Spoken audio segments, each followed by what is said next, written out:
ਮੋਹਾਲੀ ਸਾਹਿਤ ਸਭਾ ਦੇ ਵੱਲੋਂ ਮੋਹਾਲੀ ਦੇ ਵਿੱਚ ਇੱਕ ਸਾਹਿਤਕ ਸਮਾਗਮ ਕਰਵਾਇਆ ਗਿਆ, ਜਿਸ ਦੇ ਵਿੱਚ ਮਹਾਕਾਵ ਮਹਾਕੰਪਨੀ ਦੇ ਲਈ ਸਾਹਿਤਕ ਅਕਾਦਮੀ ਭਾਰਤ ਸਰਕਾਰ ਤੋਂ ਸਨਮਾਨਿਤ ਸ਼ਾਇਰ ਦਰਸ਼ਨ ਬੁੱਟਰ ਦੇ ਨਾਲ ਰੂਬਰੂ ਕੀਤਾ ਗਿਆ। ਇਸ ਸਮਾਗਮ ਦੀ ਪ੍ਰਧਾਨਗੀ ਡਾਕਟਰ ਲਾਭ ਸਿੰਘ ਖੀਬਾ ਨੇ ਕੀਤੀ। ਮਹਾਕਾਵ ਮਹਾਕੰਪਨੀ ਤੋਂ ਬੋਲਦਿਆਂ ਸ਼ਾਇਰ ਦਰਸ਼ਨ ਬੁੱਟਰ ਨੇ ਆਪਣੇ ਅਨੁਭਵ ਸਾਂਝੇ ਕਰਦੇ ਹੋਏ ਕਿਹਾ ਕਿ ਉਹਨਾਂ ਨੇ ਇਸ ਮਹਾਕਾਵ ਦੇ ਲਈ 10 ਸਾਲ ਦੀ ਮਿਹਨਤ ਕੀਤੀ ਹੈ, ਜਿਸ ਦੇ ਵਿੱਚ ਉਹਨਾਂ ਨੇ ਖੇਤ ਮਿੱਟੀ ਅਤੇ ਹੋਰ ਅਨੁਭਵਾਂ ਨੂੰ ਆਪਣੇ ਕਾਵ ਦੇ ਵਿੱਚ ਸ਼ਾਮਲ ਕੀਤਾ। ਨਾਲ ਹੀ ਉਹਨਾਂ ਨੇ ਆਪਣੇ ਅਤੀਤ ਅਤੇ ਵਰਤਮਾਨ ਉੱਤੇ ਵੀ ਵਿਚਾਰ ਰੱਖੇ। ਤੁਹਾਨੂੰ ਦੱਸ ਦਿੰਦੇ ਹਾਂ, ਇਸ ਤੋਂ ਬਾਅਦ ਇੱਕ ਕਵੀ ਸੰਮੇਲਨ ਵੀ ਕਰਵਾਇਆ ਗਿਆ, ਜਿਸ ਦੇ ਵਿੱਚ ਨਰਿੰਦਰ ਕੌਰ ਮਸਕੀਨ, ਸੁਸ਼ੀਲ ਦੁਸਾਂਝ, ਸਰਵਨ ਸਿੰਘ, ਯੁੱਧਵੀਰ ਸਿੰਘ, ਜਗਤਾਰ ਸਿੰਘ ਜੋਰਾ ਅਤੇ ਹਰਿੰਦਰ ਹਰ ਨੇ ਆਪਣੀਆਂ ਨਜ਼ਮਾਂ ਵੀ ਸੁਣਾਈਆਂ। ਇਸੇ ਦੌਰਾਨ ਡਾਕਟਰ ਲਾਭ ਸਿੰਘ ਖੀਵਾ ਅਤੇ ਇਪਟਾ ਪ੍ਰਧਾਨ ਸੰਜੀਵਨ ਸਿੰਘ ਨੇ ਆਪਣੇ ਵਿਚਾਰ ਪ੍ਰਗਟ ਕਰਦੇ ਹੋਏ ਸਾਹਿਤ ਚਿੰਤਨ ਕਰਕੇ ਲੇਖਕਾਂ ਨੂੰ ਲਿਖਣ ਦੇ ਲਈ ਪ੍ਰੇਰਿਤ ਵੀ ਕੀਤਾ। ਜਿਹੜੀ ਕਵਿਤਾ ਇਹਨੇ ਹੁਣ ਤੱਕ ਲਿਖੀ, ਮੈਂ ਉਸ ਕਵਿਤਾ ਦਾ ਮਰੀਦ ਰਿਹਾ। ਉਸ ਮਰੀਦਗਿਰੀ ਦੇ ਵਿੱਚੋਂ ਹੀ ਮੈਂ ਇਕੱਲਾ ਕੰਪਨੀ ਤੇ ਨਹੀਂ ਲਿਖਿਆਗਾ, ਮੈਂ ਖੜਾਵਾਂ ਤੇ ਵੀ ਲਿਖਿਆ ਇੱਕ ਪੂਰੇ ਦਾ ਪੂਰਾ ਫੁੱਲ ਆਰਟੀਕਲ। ਚਲੋ ਇੱਕ ਇਹਨਾਂ ਦਾ ਆਪਣਾ ਇੱਕ ਬਤੌਰ ਕਵੀ ਇੱਕ ਬਿੰਬ ਬਣ ਗਿਆ ਸੀ ਕਿ ਇੱਕ ਚਿੰਤਨ ਮੁਖੀ ਜਾਂ ਚਿੰਤਨਸ਼ੀਲ ਜਿਹੜੀ ਸੰਵੇਦਨਾ ਹੈ ਉਹ ਪੰਜਾਬੀ ਕਵਿਤਾ 'ਚ ਜਿਹੜੇ ਸਾਡੇ ਨਵੇਂ ਕਵੀਆਂ 'ਚ ਜਿਹੜੇ ਸ਼ੁਰੂ ਕਰਨ ਵਾਲੇ ਸੀ ਉਹ ਦਰਸ਼ਨ ਬੁੱਟਰ ਦੀ ਕਵਿਤਾ ਨਾਲ ਸ਼ੁਰੂ ਹੋਈ। ਜਿਵੇਂ ਖੁਦ ਇਹ ਆਪ ਸ਼ਖਸੀਅਤ ਪੱਖੋਂ ਇੰਨਾ ਗੰਭੀਰ ਹੈ, ਉਨੀ ਗੰਭੀਰਤਾ ਹੀ ਇਹਨਾਂ ਦੇ ਕਵਿਤਾ ਦੇ ਵਿੱਚੋਂ ਸਾਨੂੰ ਜਿਹੜੀ ਹੈ ਉਹ ਮਿਲਦੀ ਹੈ। ਮੈਂ ਜਿਸ ਗੱਲ ਲਈ ਅੱਜ ਖੜਾ ਹੋਇਆ ਹੈ ਉਹ ਇਸ ਲਈ ਮੈਂ ਖੜਾ ਹੋਇਆ ਕਿ ਮੈਂ ਇਹ ਕਿਤਾਬ ਕਿਸੇ ਕਾਰਨ ਕਰਕੇ ਅੱਖਾਂ ਦਾ ਗੀਤ ਕਿਤਾਬ ਮੈਂ ਨਹੀਂ ਪੜ੍ਹ ਸਕਿਆ ਗਿਆ। ਉਹ ਅੱਖਾਂ ਦਾ ਗੀਤ ਲਿਖਣ ਦੇ ਮਗਰ ਕੀ ਕਾਰਨ ਸੀ? ਘਰ ਦੇ ਤੌਰ ਤੇ ਬਾਪ ਦੇ ਕਹਿਣ ਦੇ ਉੱਤੇ ਇਹ ਕਿਤਾਬ ਲਿਖੀ ਗਈ। ਤਾਂ ਮੈਂ ਉਸ ਲਈ ਤੇ ਗੱਲ ਕਰਨ ਲਈ ਖੜਾ ਹੋਇਆ ਹੈ ਕਿ ਇੱਕ ਬੰਦਾ ਆਪਣੇ ਜਿਹੜਾ ਸਾਹਮਣੇ ਯਥਾਰਥ ਹੈ, ਸਾਹਮਣੇ ਬੜਾ ਕੁਝ ਜਿਹੜਾ ਵਾਪਰਿਆ ਉਹਦੇ ਵੱਲ ਪਿੱਠ ਕਰਕੇ ਇੱਕ ਆਪਣੇ ਚਿੰਤਨ ਦੇ ਵਿੱਚ ਕਾਵਿਕਾਰੀ ਕਰ ਰਿਹਾ ਤੇ ਉਹੀ ਬੰਦਾ ਜਿਹੜਾ ਹੈਗਾ ਪਿੱਠ ਕਰਕੇ ਉਹ ਜਿਹੜੇ ਤੁਹਾਡੇ ਸਾਹਮਣੇ ਆਲੇ ਦੁਆਲੇ ਵਾਪਰਿਆ ਉਹਦੇ ਵੱਲ ਪਿੱਠ ਕਰਕੇ ਆਕਾਸ਼ ਦੀਆਂ ਉਡਾਰੀਆਂ ਮਾਰਿਆ ਤੇ ਉਹੀ ਬੰਦਾ ਅੱਗ ਦੇ ਗੀਤ ਵਰਗੀ ਜਿਹੜੀ ਕਵਿਤਾ ਹੈ ਜਿਹੜੀ ਅੱਜ ਸਾਨੂੰ ਇਹਨਾਂ ਨੇ ਸੁਣਾਈ ਹੈ, ਉਹਦੇ ਵਿੱਚ ਕੁਝ ਕਵਿਤਾਵਾਂ ਸੁਣਾਈਆਂ ਉਹ ਬਿਲਕੁਲ ਹੀ ਆਪਣਾ 1984 ਦੇ ਵਿੱਚ ਮੇਰੀ ਪਹਿਲੀ ਕਿਤਾਬ ਆਉਂਦੀ ਹੈ ਔੜ ਦੇ ਬੱਦਲ। ਮੈਂ ਬਹੁਤ ਸੰਖੇਪ ਗੱਲ ਕਰਦਾ, ਪਤਾ ਨਹੀਂ ਸੀ ਕਿਸ ਤਰ੍ਹਾਂ ਦਾ ਸਾਹਿਤਕ ਫੀਲਡ ਹੁੰਦਾ ਹੈ ਜਾਂ ਕਿਸ ਤਰ੍ਹਾਂ ਦੇ ਲੋਕਾਂ ਕੋਲ ਕਿਤਾਬ ਭੇਜਣੀ ਹੈ ਜਾਂ ਹੋਰ। ਬਸ ਛਪਵਾਈ ਤੇ ਦੋਸਤਾਂ ਮਿੱਤਰਾਂ ਨੂੰ ਵੰਡਤੀ ਤੇ ਉਹਦੇ ਬਾਅਦ ਚੁੱਪ। 10 ਸਾਲ ਮੈਂ ਥੋੜ੍ਹਾ ਉਦਾਸ ਵੀ ਹੋਇਆ ਵੀ ਇਹ ਕਵਿਤਾ ਕੁਵਿਤਾ ਤਾਂ ਨਹੀਂ ਹੈ ਕਿ ਕੋਈ ਨਾ ਪੜ੍ਹੇ ਨਾ ਕਰੇ, ਨਾ ਮੈਨੂੰ ਪਤਾ ਵੀ ਕਿੱਥੇ ਪਹੁੰਚਾਉਣੀ ਹੈ। 10 ਸਾਲ ਬਾਅਦ ਮੇਰੀ ਕਿਤਾਬ ਆਉਂਦੀ ਹੈ ਸਲਾਬੀ ਹਵਾ। ਉਦੋਂ ਮੈਂ ਵੀ ਸਾਡੇ ਕੰਵਰ ਚੌਹਾਨ, ਪ੍ਰੋਫੈਸਰ ਨੂਰ ਵਿਰਕ,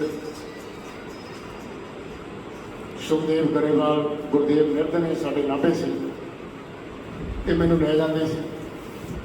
ਬੇਸ਼ੱਕ ਮੇਰੀ ਕਾਰ ਦੇ ਲਾਲਚ 'ਚ ਲੈ ਕੇ ਜਾਂਦੇ ਸੀ ਕਿ ਚੱਲ ਮੁੰਡਿਆ ਤੇਰੀ ਵੀ ਕਵਿਤਾ ਪੜ੍ਹਾਵਾਂਗੇ। ਉੱਥੇ ਕਿਤੇ ਦੂਰਦਰਸ਼ਨ ਲੈ ਜਾਂਦੇ, ਉੱਥੇ ਵੀ ਆਪਣੀਆਂ ਪੜ੍ਹੇ ਆਉਂਦੇ ਤੇ ਮੇਰੀ ਵਾਰੀ ਬਹੁਤੀ ਵਾਰੀ ਨਾ ਆਉਂਦੀ।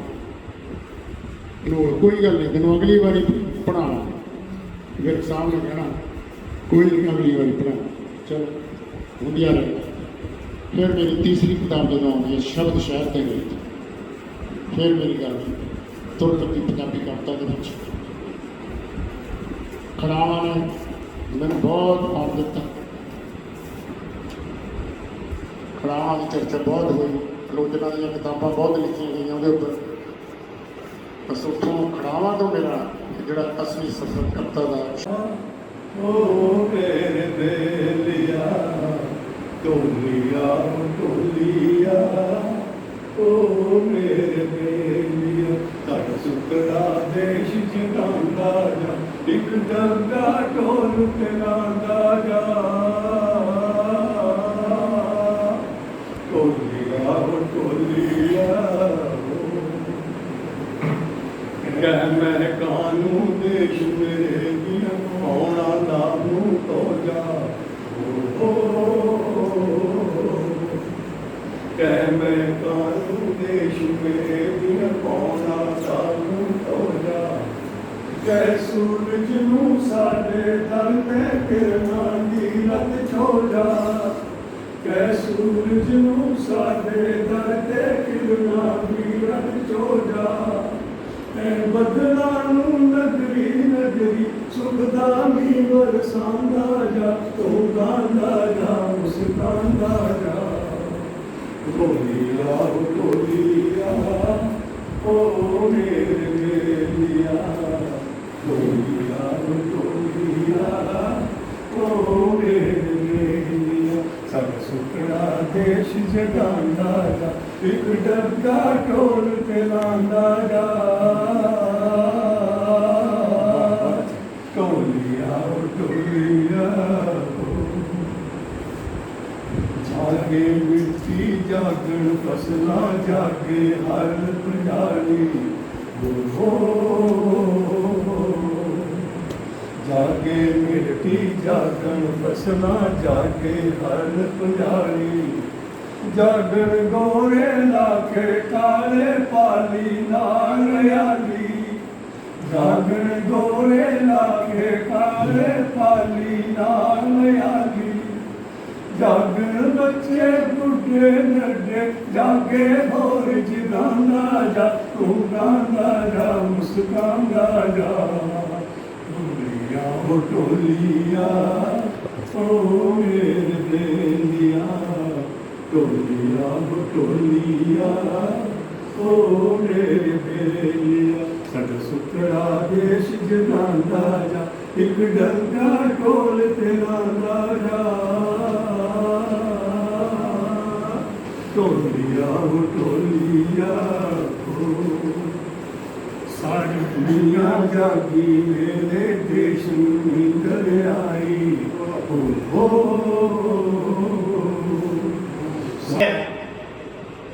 ਤੇ ਉਹੀ ਬੰਦਾ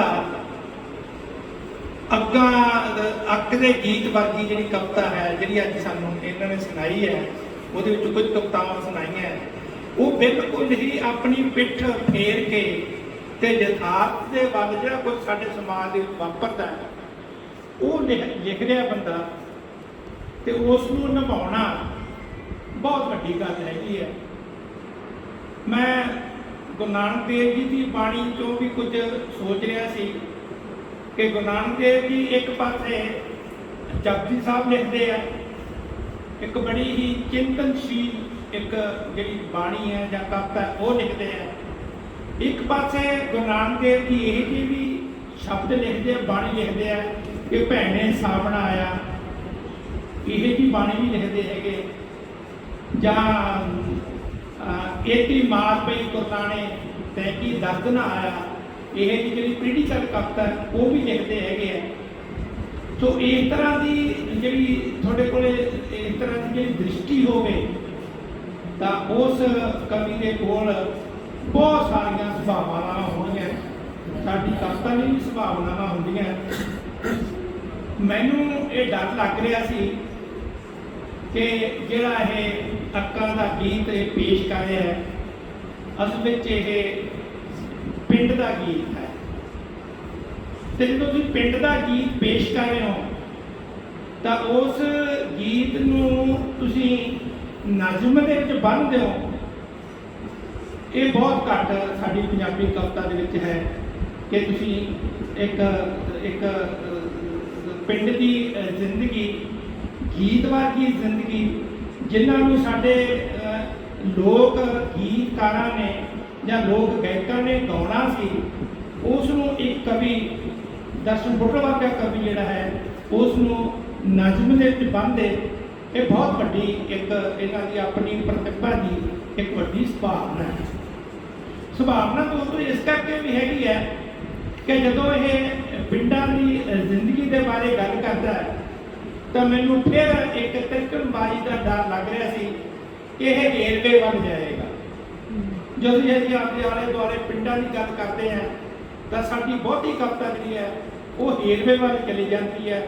ਉਹਦੇ ਵਿੱਚ ਜਿਹੜਾ ਚਿੰਤਨ ਹੁੰਦਾ, ਉਹ ਚਿੰਤਨ ਦੇ ਨਾਲ ਉਹਦੇ ਵਿੱਚ ਜਿਹੜਾ ਤਰਕ ਹੁੰਦਾ, ਉਹ ਸਾਰਾ ਕੁਝ ਅਸੀਂ ਛੱਡ ਕੇ ਅਸੀਂ ਏਰਵੇ ਵੱਲ ਚਲੇ ਜਾਂਦੇ ਹਾਂ। ਬਹੁਤਾ ਸਾਡੀ ਗੀਤਕਾਰਾਂ 'ਚ ਇਸ ਤਰ੍ਹਾਂ ਦੀ